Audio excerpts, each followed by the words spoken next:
तब अब्राम अपनी पत्नी और अपनी सारी संपत्ति लेकर लूत को भी संग लिए हुए मिस्र को छोड़कर कनान के दक्षिण देश में आया।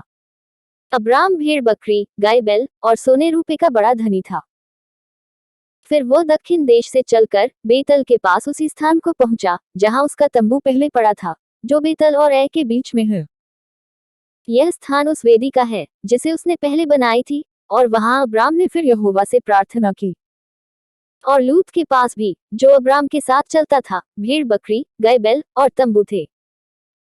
सो उस देश में उन दोनों की समाई न हो सकी कि वे इकट्ठे रहें, क्योंकि उनके पास बहुत धन था, इसलिए वे इकट्ठे न रह सके। सो अब्राम और लूत की भेड़ बकरी और गाय बैल के चरवाहों के बीच में झगड़ा हुआ, और उस समय कनानी और परिज्जी लोग उस देश में रहते थे।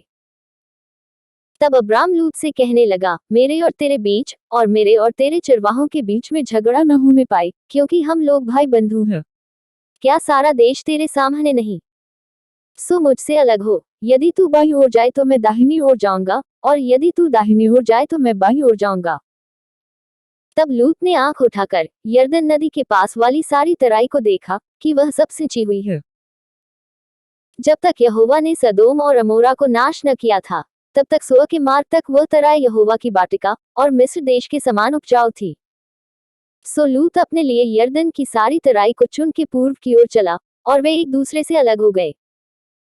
अब्राम तो कनान देश में रहा, पर लूत उस तराई के नगरों में रहने लगा और अपना तंबू सदोम के निकट खड़ा किया। सदोम के लोग यहोवा के लेखे में बड़े दुष्ट और पापी थे।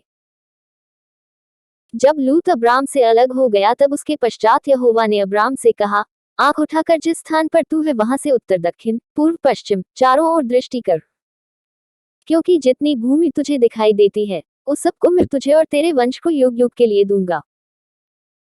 और मैं तेरे वंश को पृथ्वी की धूल के किनकों की नाई बहुत करूंगा, यहाँ तक कि जो कोई पृथ्वी की धूल के किनकों को गिन सकेगा वही तेरा वंश भी गिन सकेगा।